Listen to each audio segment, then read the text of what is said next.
రేవంత్ రెడ్డి ప్రభుత్వం మీద మీరు అంటే ఆయన చేసే పనులను మీరు ఎలిగేషన్ చేస్తున్నారు, ఎదిరిస్తున్నారు. దానికి సంబంధించి మంచి పాటల ద్వారా ప్రజలు చైతన్యపరుస్తున్నారు. కానీ మరి అధికారంలో ఉన్నవాళ్ళు కదా, మరి భయం లేదా మీకు? ఏదో చేస్తారని ఏం భయం లేదా? ఎందుకంటే నీకు ఫ్యామిలీ ఉంది, పిల్లలు ఉన్నారు, వైఫ్ ఉంది, తల్లి. స్వయాన రాష్ట్ర ముఖ్యమంత్రి అయినటువంటి పేరొద్దు కానీ ముఖ్యమంత్రి తర్వాత ముఖ్యమంత్రి లాంటి అటువంటి ఒక రెడ్డి మిత్రుడు కాల్ చేసి, అన్న నువ్వు పాటలు ఎట్నో రాస్తున్నావు, బాగుండదు, భూమి మీద ఉండాలని లేదా అని మాట్లాడిండు. ఏ పాటకు అన్నాడు అంటే, ఆకాశమంతా పందిరి వేసి డప్పు కొమ్ములతో సందడి చేసి చుట్టాలనంత ఇంటికి విరిసి అంచుల తొక్కుకు అమ్మకు చెప్పా ఢిల్లీకి పోయి కొడుకును కలిసి తిరిగి తీరం చేరేసరికి వేసిన అన్నం పాచే పాయే మెచ్చి మెడల దండేసిండో తన కుల పోళ్లను కూడేస్తుండో గా గుంపు మేస్తిరి గుణవేందో దినదినము అడగండో ఆశకు అంబలిదాగిన వాడు ఆయాసమయ్యి అటు ఇటు తిరిగి పని దొరకక పడి కాపులు గాసి నెత్తిన పేనుకు పెత్తనమిస్తే చారుడు బండగా నున్నగ గీకే అని గుంపు మేస్త్రితో పాట రాశాడు నేను రేవంత్ రెడ్డి మీద. ఉబ్బిచ్చిండ్రో డబ్బిచ్చిండ్రో ఎట్టకేలకు ఎగరేసిండ్రో.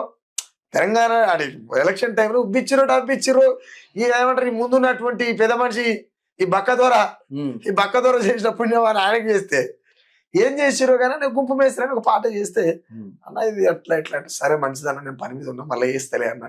కామో పెట్టేస్తా, ఏం డెబ్యూట్ వాళ్ళతో వాగ్వాదం పెట్టుకునే కంటే. అంటే వాడు నాకు డైరెక్ట్ ఫోన్ చేసినట్టునే మన కామన్ సెన్స్ లేదన్నట్టు అర్థం. నేను నా పాట ఏడినావు సోషల్ మీడియాలో విన్నావు, నువ్వు సోషల్ మీడియా పోస్ట్ పెట్టరా, సోషల్ మీడియా వేదికగానే మీతో వారికి రమ్మనండి. నాకు వారికి రాను, అది చేత కాదు. నాకు డైరెక్ట్ ఫోన్ చేస్తుంది బెదిరింపులు. నువ్వు డైరెక్ట్ ఫోన్ చేసేటువంటిది ప్రజాస్వామ్యం కాదు, నువ్వు నన్ను బెదిరిస్తున్నట్టే, క్రైమ్ కదా అది. నువ్వు ఎట్లా ఫోన్ చేస్తావు నాకు డైరెక్ట్? ఆ ఫోన్ చేసే విధంగా ఆ కామన్ సెన్స్ అని ఉండాలి. నేను మనిషిని కదా, డైరెక్ట్ ఎట్లా ఒక మనిషిని ఎట్లా అంటా, అవునా కదా? నన్ను ఏడా చూసినావు, ఇప్పుడు ఏదో టీవీలో ఇంటర్వ్యూ చేస్తుంటే ఇది జరిగి రవాణాకి ఇది అడిగాడు, ఇది చెప్పిండు, నువ్వు ఇది విన్నావు కదా, నువ్వు ఇంకో ఛానల్ పోయి మాట్లాడు. లేకపోతే రవాణాను ఆయన తీసుకొచ్చి ఇది మాట్లాడించాడు, నేను వస్తున్నా నాతో ఇది మాట్లాడి నేను ఇది మాట్లాడతా, నువ్వు రా. పట్ట ఉండాలి కదా, ఫోన్ చేసి ఏం రామనాడు సార్ భూమి మీద ఉండాలా లేదా, ఏం చేస్తావు, ఎంతమంది చెప్తావు? ఇప్పుడు గద్దారన్న లాంటి వాళ్ళు ముందు వరుసలు ఉన్నారు కాబట్టి నాలాంటి వాళ్ళు పుట్టిరు పోయి, రేపు నేను పోతే ఇంకోటి పుడతాడు. నేను ఫస్ట్ కాదు లాస్ట్ కాదు కదా.